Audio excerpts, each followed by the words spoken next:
Puspusan ang paghahanda ng House Prosecution Panel sa impeachment trial ni Vice President Sara Duterte. Tila ipinagkibit balikat naman ng bise ang mga kaduda-duda umanong pangalan na tumanggap ng kanyang confidential funds. Nasa frontline na balitang yan, si Marian Enriquez.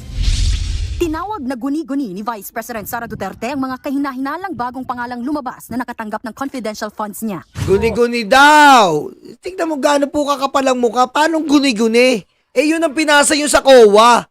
Abnormal ka ba?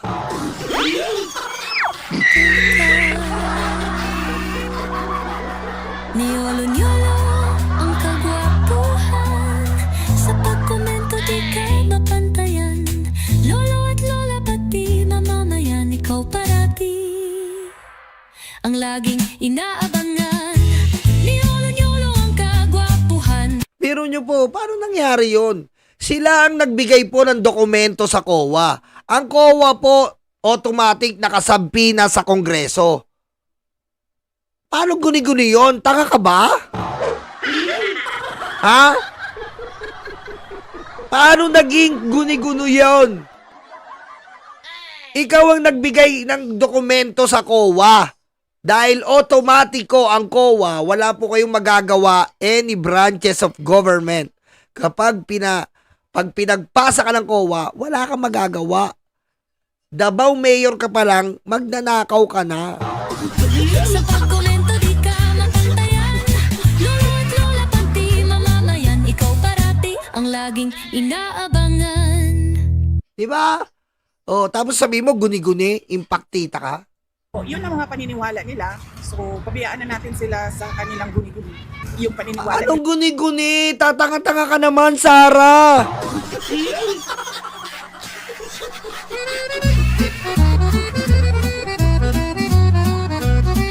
Ang pogi mo'y iba. Pwede ba naman guni-guni yun?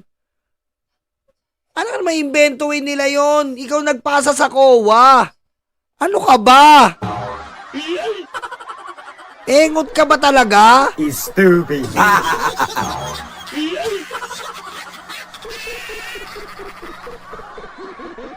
Ano ba yung utak mo, Sara Duterte?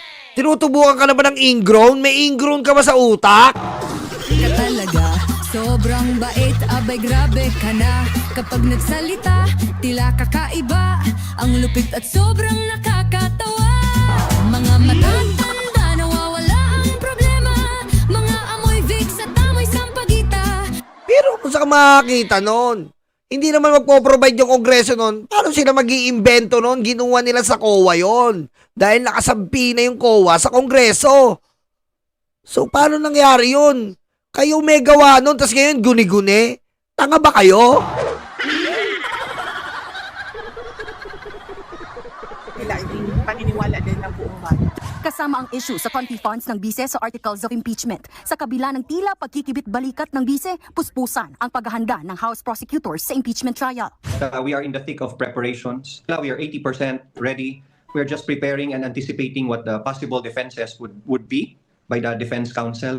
Hahawakan ni Iloilo Representative Lawrence Defensor ang Article 1 ng impeachment complaint na tungkol sa pagbabanta umano ni VP Sara sa buhay ni Pangulong Bongbong Marcos, First Lady Liza Araneta Marcos at House Speaker Martin Romualdez. Ngayong linggo, magkakaroon ulit ng pulong ang House prosecutors. Ayon kay Defensor, hindi kailangan ang presensya ni VP Sara sa impeachment trial. Pwede raw siyang katawanin ng kanyang mga abogado. The trial can proceed kahit wala siya. But remember, her personal appearance would say a lot kasi ang gusto lang naman marinig ng mga taong bayan is paano mo ginastos yung pera ng confidential and intelligence funds. Yun lang naman ang tanong ng taong bayan eh. Huwag na tayo magtanga-tangahan dito, Sara. Huwag tayong tanga. Hindi mo kayo matatanga sa mga tatanga-tanga mong postura. Mga loyalistang sobrang ulyanin na. Lahat sila sobrang minamahal ka. Niyolo-niyolo ang kagwapuhan. Sa pagkomento di Diba? Huwag mo kaming gawin tanga. Dahil kilala ka na namin. Kurakot ka. Stupid. mapantayan. Lolo at lola pati mamamayan. Ikaw parati ang laging Pero mo, tindi ng mukha mo. Ang tagal mo hindi nag-e-explain. Tapos sabi mo guni-guni. Sino ka? Sino ka? Ah. Sino ka? Kailangan different ka sa different ka sa ibang mga government official, excluded ka. Sino ka? Ayaw mag-explain. Naabangan Niyolo-niyolo ang kagwapuhan Sa pagkomento di ka mapantayan Lolo at lola pati mamamayan Ikaw parati Sobrang kapal ng mukha eh. Sa lahat ng government official. Akala niya, panahon pa ng tatay niya na kung saan tinatakot lang nila ang COA, matatakot yung COA. Titiklop na, wala nang makikitang disallowance, walang audit na mangyayari. Nasanay po kasi sila nila Pulong, nila Baste. Si Pulong ay, kaya nakalusot yung 51 billion, kita mo hindi na audit. Yung confidential ni Digong, yung flood control ni Digong, hindi na audit yan. Oh. Yung confidential ni Sara as mayor, hindi po na audit yan. Kasi po, tinatakot nila ang Commission on Audit na may paglalagyan at magiging bangkay. Ang laging inaabangan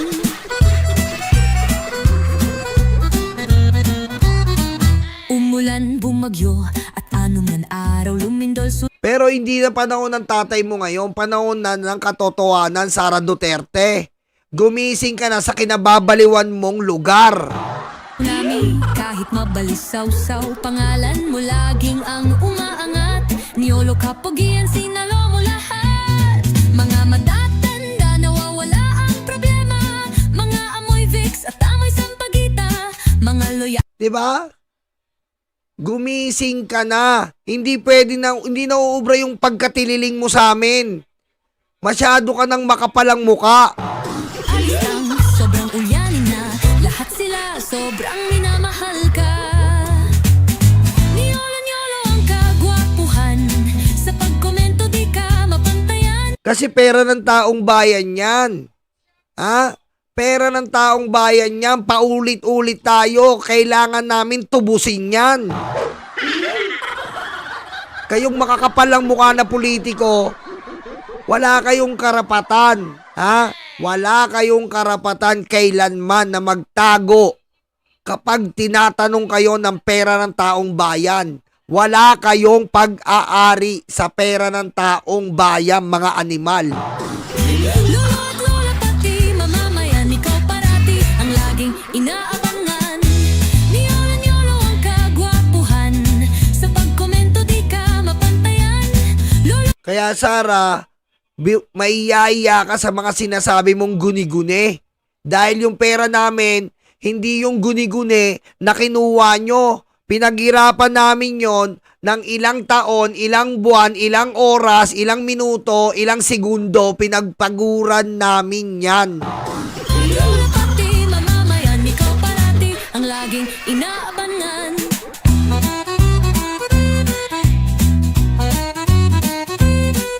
Kaya maiyaya ka. Ha? Tapos na ang panahon nyo. Panahon na ng panunubos.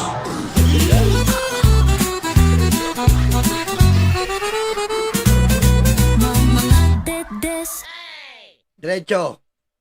And a straight answer from her would answer all the questions. Nasa the Netherlands pa rin si VP Sara para asikasuhin ang legal team ni dating Pangulong Rodrigo Duterte. Ayon kay Defensor, Kita mo, sarap ng buhay mo. Ano yan? Dalawa kayo ni Robin, titigas ng mukha nyo? Busy kayo? Ha? Patigasan ng mukha to? Ha? Patigasan ng mukha kay ni Robin? Ha? Nakalimutan nyo, may trabaho kayo? O yung mga binoto nyo, ayan o, tatanga-tanga.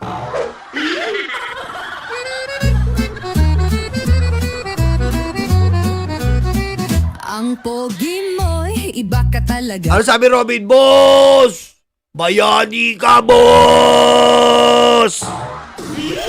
Sobrang bait, abay grabe ka na Kapag nagsalita, tila kakaiba Ang lupit Yung mga OFW na tanga dyan, Sara! Tatanga-tanga kayo. Sara para asikasuhin ang legal team ni dating Pangulong Rodrigo Duterte. Ayon kay Defensor, pagkatapos ng midterm elections o pagpasok ng 20th Congress, pag-uusapan ng prosecution team ang mga kongresistang posibleng tumulong sa panel. Ilan sa mga may kasanayan na sa impeachment ay sila dating Marikina Representative Miro Kimbo at si dating Deputy Speaker Erin Tanyada. Kapwa sila tumatakbo para sa Bilang Pilipino 2025. Ayon kay Kimbo, prioridad muna niya ang kampanya. Para mahirap mangarap at this point in time kung hindi muna manalo eh. So ako dun muna sa panalo. But of course, kung ano ang pinakamagandang trabaho na akma sa akin ay magagawin ko kung ano tingin ng aking mga kasama. Kung ang Kamara puspusan ng paghahanda, ang Senado naninindigan pa rin na sa Hulyo o pagkatapos pa ng State of the Nation Address ni Pangulong Marcos. Wag na kayo mag-hearing, Senado. Baka mapagod pa kayo, naiiya kami sa inyo. Kaya sa inyo eh. Wag na kayo mag-hearing. Bakasyon na lang kayo. At sobrang nakakatawa. Mga matatanda nawawala ang problema. Mga amoy Vicks at amoy sampagita. Mga loyalistang sobrang ulyanin na. Anong nangyari kay Dado? Wala na si Dado. Dado, anong nangyari sa'yo? Balita ko, presidente ka ng tupad. At sila sobrang minamahal ka. Niyolo-niyolo ang kagwapuhan. Sa pagkomento di ka mapantayan. Lola at lola pati mamamayan. Ikaw parati. Dati nga si Dado eh. Butangan ninyo. Maganon pa si Dado. Ito lang, hudyat! Kinasuhan ni Torre. Kinasuhan ng sedition. Magpalakas po tayo.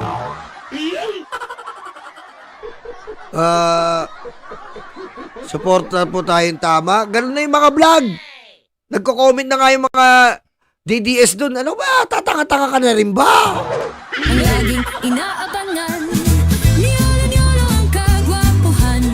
Sa pagkomento di ka mapantayan. Dado, bilangin mo yung walis tingting kung ilan. Tanga-tanga ka. Hudyat ka pa. Hudyat ka pa. Konyatang kita eh. Lola pati mamamayan. Ikaw parati ang laging inaabangan. Ito na ang hudyat. Huwag nyo hintayin yung hudyat. Hudyat kadyot. Umulan, bumagyo, at anuman araw lumindol tsunami. Kahit mabalisaw-saw, pangalan mo laging ang umaangat. Niyolo kapugian, sinalo mo lahat. Grabe, wala na. Gugulong ang impeachment trial ni VP Sara. Nagbabalita mula sa Frontline, Marian Enriquez. Ayan po ang ating reaction dyan. At ito nga po, idagdag po natin ito. Ito na po, ang magandang balita na sinasabi ko sa inyo. Siyempre, magpapakita po tayo ng article. Hindi po tayo dito na nag-iimbento. Radyo sa East 30. Oy, Ma'am Teresa Srak, oh. Ma'am Teresa Srak, maraming salamat po. Grabe naman yan, oh. Ma'am, thank you po, thank you. Maraming salamat po. God bless. Mula po to sa Radyo sa East 30, 84% ng mga estudyante sa buong Pilipinas pabor na tanggalin na si VP Sara Duterte sa pwesto ayon sa pag-aaral.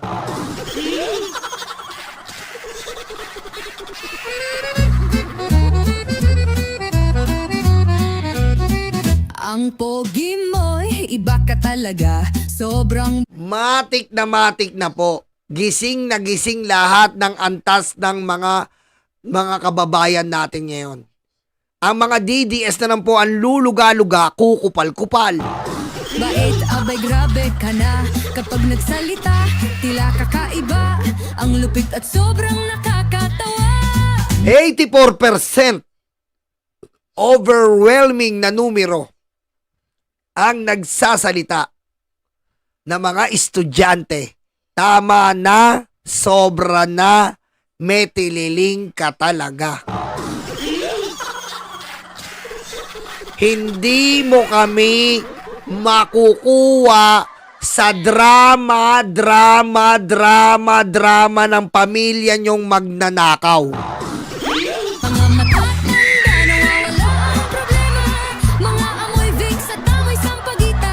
Mga loyalista. Hoy! Maraming salamat, Sir Jerry Ramil. At andito po ang ating Boss Mike Cervera. Boss Mike Cervera, maraming salamat po. Boss Mike, mag-subscribe po kayo dyan kay Idol Mike Cervera. Tol, maraming salamat po, Sir Mike. Ayan po 84% naduduwal, nasusuka, nauutot, may pururot ang utak ni Sara Duterte. Sobrang uyanin na, lahat sila sobrang minamahal ka. Bata mo ako ang bata mo, Boss Mike, huwag kang ganyan. Thank you, Boss Mike, ha. Subscribe kayo, Boss Mike Cervera Vlog. Ang ating isa sa malulupit na ating BBM vloggers, at kasama po siya sa Big Five.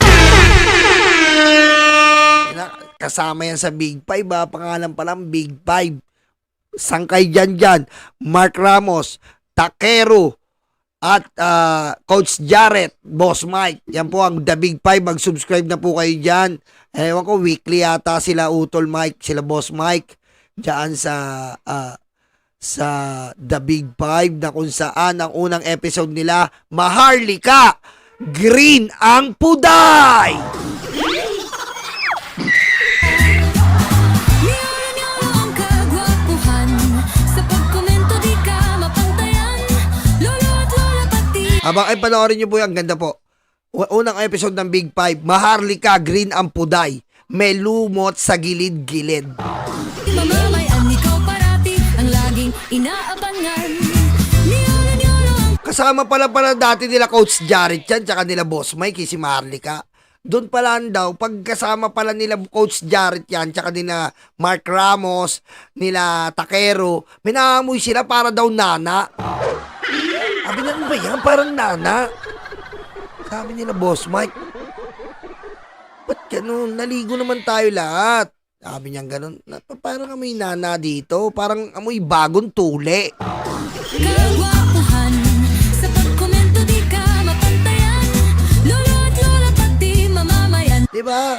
Tapos yung pala, later did they know that Maharlika have an algae in the vagina tea.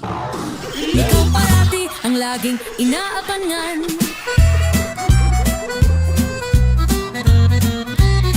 Alam mo si Maharlika, dati pong muse yan. Naririnig ko kay Boss Mike Dating muse yan. Siya ang muse ng Toda sa tricycle ng Cubao.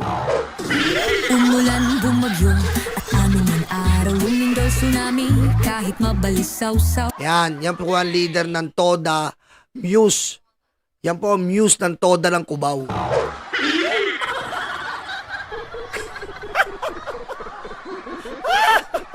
Ayan po.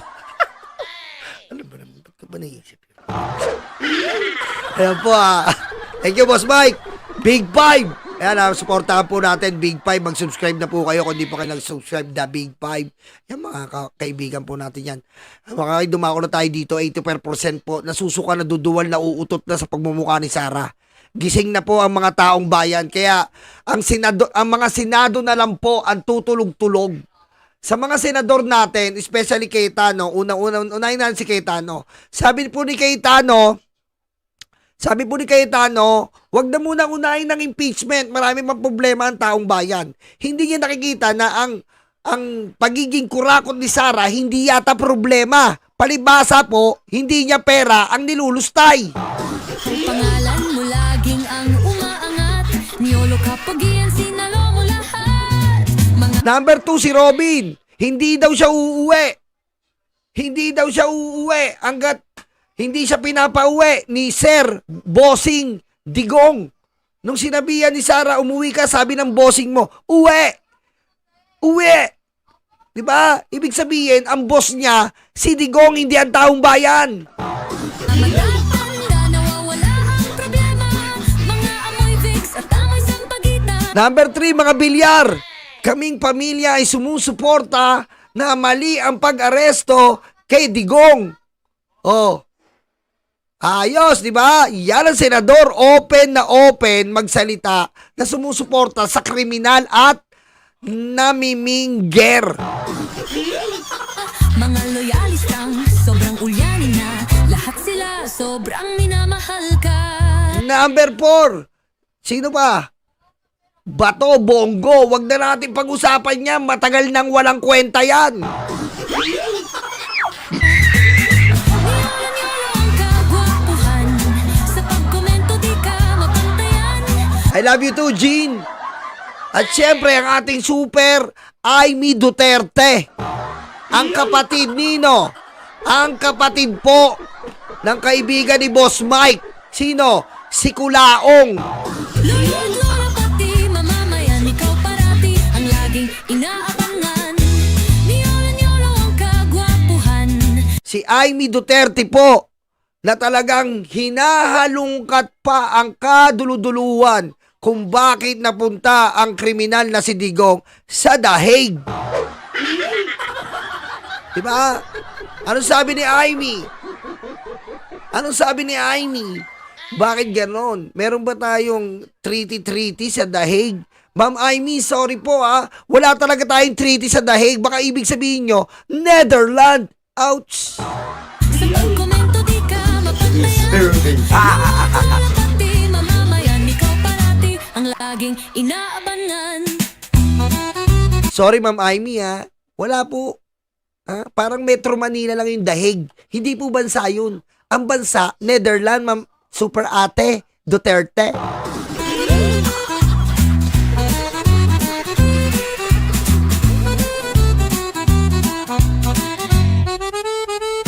Ngayon, sino ba papakinggan nyo? Ang taong bayan o ang... Sino papakinggan nyo? Ang taong bayan o ang mga demonyong yan? Tandaan po natin, mga politiko, mga government official, nanumpa kayo sa taong bayan. Hindi po kayo nanumpa sa iilang tao lamang. Ngayon, ang taong bayan po naniningil nang hindi nila nakikita ang pera nila kung saan napunta. Anong dapat isagot nyo? Sagutin nyo ang taong bayan. Hindi protektahan ang magnanakaw ng pera ng taong bayan. Maiyaya tayo. Hindi kayo habang buhay yan. May pagsingil at may pagtubos ang taong bayan sa inyo. Galit na yung taong bayan as actually 84% of our beloved student are willing and cannot wait to be impeached that vice president who have threatened our beloved Bongbong Marcos, Lisa Marcos, and Martin Romualdez. 84%, guys. Come on! 84%? An overwhelming number? Oh my God.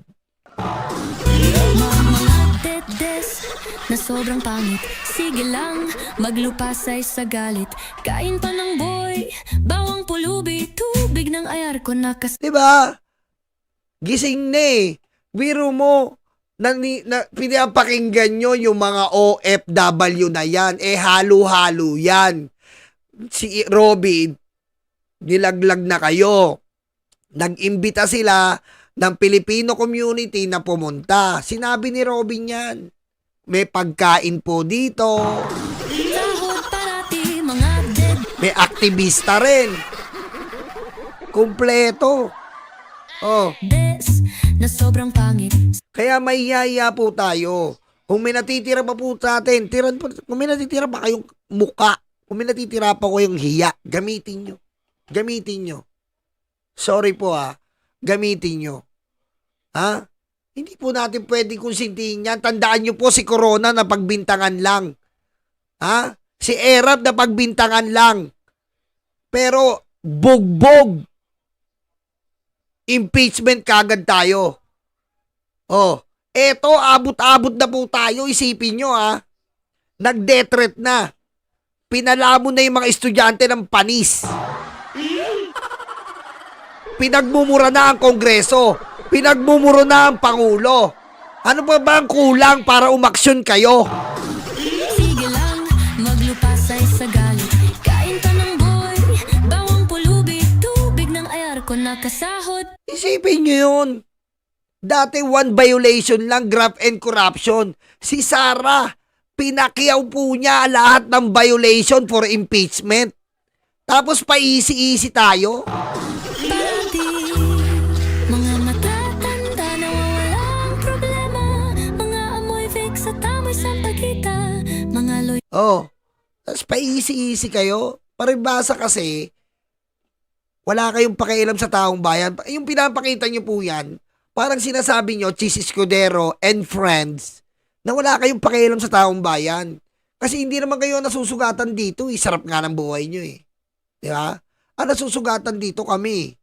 So, hindi nyo kami pinapakinggan, di good luck sa inyo. Di ba? Kung makakabalik pa kayo sa kinalalagyan nyo. Realistang sobrang unyanin na lahat sila sobrang minamahal ka. Niyolo-niyolo ang kagwapuhan. Tindi nyo? Hindi rin ako makapaniwala sa nangyayari ngayon. Kaya nga po, if ever, sa totoo lang po, makalusot tayo, what do you call this? Yung dynasty law, makapasa na po sana eh. Kasi yan po ang protection natin eh. Yan ang protection natin para sa kinabukasan, dynasty law. Kasi po, hindi po maabuso ang ating bansa. Hindi maaabuso ng mga pamilya. Protection yan, yung dynasty bill. Kaya kailangan dyan tayo mag-focus. Sabi ko nga doon kay Clark, mag-focus tayo dyan sa dynasty bill. At sana, if ever, bago bumaba si BBM, maaprobahan niya yan. Alam ko naman si BBM, malawak yan eh. Yung Pogo nga, alam niya, kahit alam niya na malaking epekto ang Pogo, dahil nga, kung doon hindi nakakapagbayad, ngayon pwede nilang pwersahin magbayad at mamonitor, pero talagang hiniling ng taong bayan na alisin na ang Pogo. Pinakinggan niya ang taong bayan. Sana BBM sa darating na bago ka man maalis, umaga may ligasiya ka ng iniwan, tinanggal mo ang Pogo na ligasiya ng mga Duterteng demonyo. Sana iwan mo rin kami ng ligasiya na i-invoke mo ang dynasty law. Sa pagkomento di ka mapantayan. Lolo at lola pati Kasi napaka-importante yan eh. Napaka-importante. mamamayan, ikaw parati. Ang lagi Mai-impeach yan, huwag kayong mag-alala. Mai-impeach yan. Isipin nyo, pag hindi na-impeach si Sara, paano na tayo? Balik tayong China. Balik tayong China, sabi sa inyo. Balik ang Pogo. Lahat po, ang dami magbabalik. Balik ang China, balik ang Pogo, balik ang droga. Lahat po yan magbabalik. At higit sa lahat, magbabalik si Duterte. Di ba? Yun ang isipin nyo.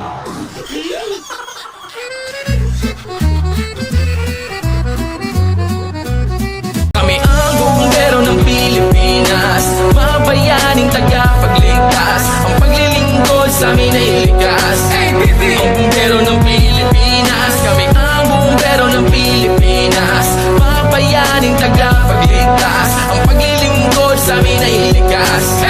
Ang bumbero ng Pilipinas, ang bumbero ng Pilipinas, ang bumbero ng Pilipinas, ang bumbero ng Pilipinas, ang bumbero ng Pilipinas. Para sa mga maralita, may puso, may tapang, may Diyos.